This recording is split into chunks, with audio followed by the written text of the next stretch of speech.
This is the Bitcoin Globe, day 1253, where we're counting the days down until the next Bitcoin halving. As soon as I finished my last video, I was kind of reviewing what I said in the last video to make a title, and it came to me this thing because there seems to be a problem with what the terminology of Bitcoin, like Charlie Lee's talking about in BTCs, selling that because when people see the price fluctuations so big, it tracks regulators, it tracks the media, it tracks all this negative attention in a lot of ways, this volatility.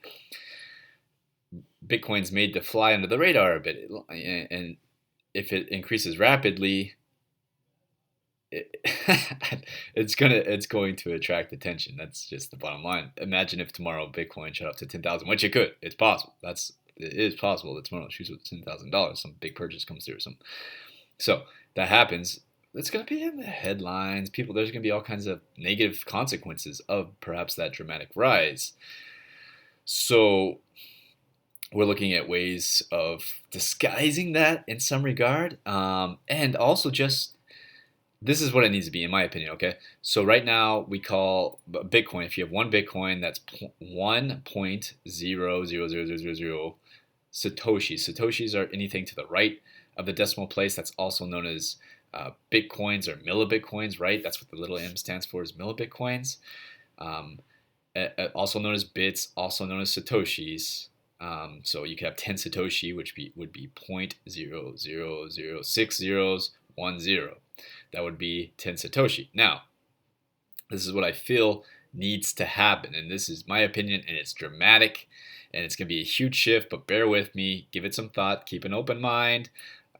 Sometimes I have great ideas, and sometimes they're shit. But let's see if it has any value, and it probably needs a lot of work on this idea. So feel free to contribute to this idea. But a Bitcoin, we just need to switch Satoshi with Bitcoin, okay? So you can buy 10 Bitcoin right now, which would only be 10 Satoshi, 10 bits. That's not very much right now. That's insignificant.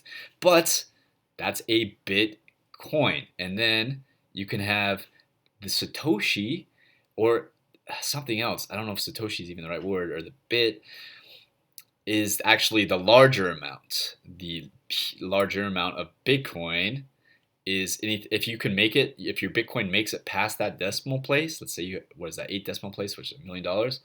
So let's say you have 1,000,000 Bitcoins, would actually be one Bitcoin right now. So if you had 1,000,000 Bitcoins right now, it would be actually only one. It's a weird terminology shift. Give it some thought. Weigh it over. I'm going to keep this video short so you can let that sink in, and I can let that sink in and figure out how that works, and is that a good idea? And that may be a good idea. It may not be. Let's find out.